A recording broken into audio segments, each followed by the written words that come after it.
Hello दोस्तों, नमस्कार। हमारा नाम है दीप नारायण। हम करे थे फ्लिपकार्ट में काम। अब चल रही है फ्लिपकार्ट में पार्सल बैग बनाकर बांटने के लिए रूट पे। पहला कस्टमर मिल जाते हैं, आ जाते हैं। अनुभव और विजन पे इनका एक शूज आया तो उनको डिलीवर करके फिर निकल जाते हैं अगले कस्टमर के पास में। फिर दूसरा कस्टमर पे आ जाते हैं अनूप साहू के यहाँ। इन्होंने कैलकुलेटर मंगवाया था, उनका ओपन करके देकर फिर वहाँ पे डिलीवर करके निकल जाते हैं अगले कस्टमर के पास में।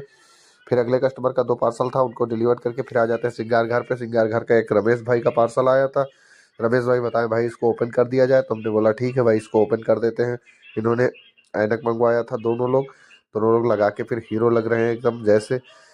फिर लगा के फिर निकल जाते हैं अगले कस्टमर के पास में। आ जाते हैं चाफरिया ट्रेडिंग कंपनी पे। उनका एक लाइट आया था, सोलर लाइट इन्होंने मंगवाया था 6,600 रुपये का। उनका उनका ओपन बॉक्स था। उनको बताया भाई इसको ओपन कर दीजिए। इसको फटाफट ओपन कर लेते हैं, देखने लगते हैं कि इसका कहीं डैमेज तो नहीं है। इसको फटाफट देख के फिर डैमेज नहीं है उसको फिर डिलीवर करके फिर निकल जाते हैं अगले कस्टमर के पास। मनीष ट्रेडर्स का पार्सल आया था, उसको डिलीवर करके निकल जाते हैं ट्रेंड्स मॉल में। ट्रेंड्स मॉल का इन्होंने मंगवाया था कि वन प्लस का ब्लूटूथ मंगवाया था उन्होंने। उसका ऊपर फटाफट उसको ओपन करने लगते हैं, ओपन करके फटाक से डिलीवर करके फिर निकल जाते हैं अगले कस्टमर के पास में।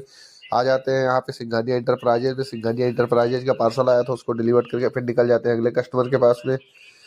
फिर आ जाते हैं अगले कस्टमर के पास में। इन्होंने बाटा का एक शूज मंगवाया था, उसको फटाफट ओपन करने लगते हैं, देखते हैं कहीं डैमेज तो नहीं है। जो मंगवाया वही निकला है कि दूसरा आया है। फटाफट उसको देख के उसको फटाक से ओटीपी लेकर फिर डिलीवर कर देते हैं। उसको चेक करके पूरा एसएसडी और डिलीवर करके फिर निकल जाते हैं अगले कस्टमर के पास में। फिर आ जाते हैं अगले कस्टमर के पास में। इन्होंने एक टाइटन का वॉच मंगवाया था, उसको फटाक से देखकर डैमेज तो नहीं है उसको चेक करके फिर डिलीवर